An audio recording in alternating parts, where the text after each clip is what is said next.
केरल में monkey pox से एक शख्स की मौत के बाद दिल्ली में मिले मंकी पॉक्स के 2 और मरीज। सरकार ने बिठाई निगरानी कमेटी।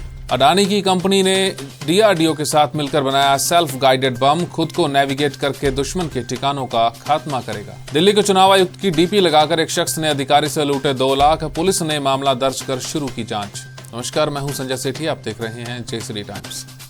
देश भर में मंकी पॉक्स के केस अब डराने लगे हैं। केरल में यूएई से लौटे शख्स की मौत के बाद अब दिल्ली में मंकी पॉक्स के 2 संदिग्ध मरीज मिले हैं। दोनों को ही एलएनजेपी अस्पताल में भर्ती करवाया गया है।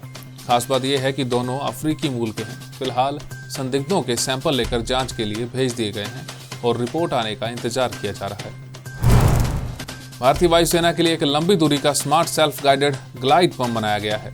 इसे उद्योगपति गौतम अडानी की company Adani defence and aerospace ने बनाया है। इस बम का डिजाइन डीआरडीओ ने तैयार किया था। ये बम खुद को नेविगेट करके दुश्मन तक पहुंच जाता है। ललित मोदी और उनकी मां के बीच जारी संपत्ति विवाद सुलझने का नाम नहीं ले रहा। आज एक बार फिर इस मुद्दे पर सुप्रीम कोर्ट में सुनवाई हुई। संपत्ति विवाद से जुड़े इस मामले में ललित मोदी की तरफ से वरिष्ठ वकील हरीश साल्वे कोर्ट में मौजूद रहे, तो वहीं उनकी मां की ओर से कपिल सिब्बल कोर्ट में मौजूद रहे। इस मामले में सुप्रीम कोर्ट ने मध्यस्थता के लिए एक सुप्रीम कोर्ट के जस्टिस को ही नियुक्त किया है।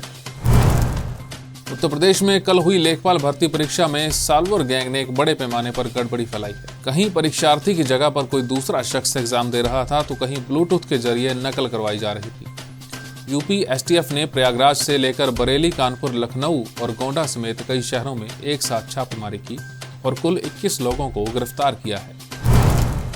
देश में साइबर क्राइम के रोज नए मामले सामने आ रहे हैं। ताजा मामला दिल्ली के मुख्य निर्वाचन अधिकारी रणवीर सिंह के नाम पर उनके ओएसडी से 2 लाख रुपए की ठगी करने का आया है। जालसाज ने चुनाव अधिकारी की बकायदा तस्वीर अपने व्हाट्सएप नंबर के स्टेटस पर भी लगा रखी थी और फिर ओएसडी को मैसेज किया और 2 लाख रुपए ठग लिए। ब्रिटेन के प्रिंस चार्ल्स यानी कि प्रिंस ऑफ वेल्स ने ओसामा बिन लादेन के परिवार से 10 लाख पाउंड की डोनेशन लेने का मामला सामने आया है। एक मीडिया रिपोर्ट में दावा किया गया है कि उन्होंने डोनेशन 2013 में लादेन के सौतेले भाई से ली थी। करीब 1 हफ्ते पहले नासा के अंतरिक्ष विज्ञानी ने आशंका जताई थी कि चीन का एक रॉकेट 1 हफ्ते के अंदर अंदर धरती से टकराएगा। उनकी आशंका और गणना सही साबित हुई है।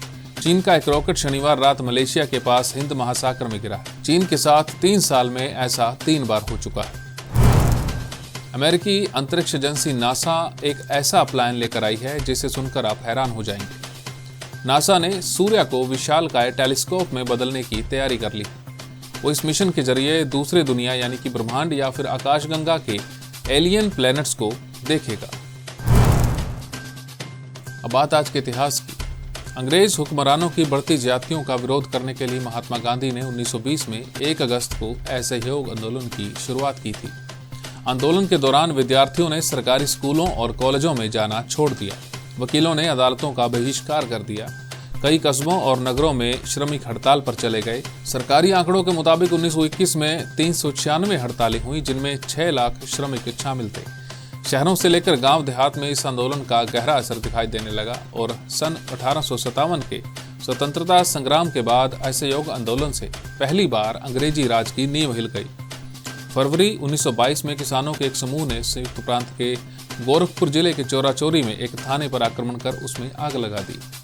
हिंसा की इस घटना के बाद गांधी जी ने ये आंदोलन उसी समय वापस ले लिया। हमारी इस खास पेशकश में फिलहाल इतना ही। देश और दुनिया की तमाम खबरों के लिए आप देखते रहिए जयश्री टाइम्स।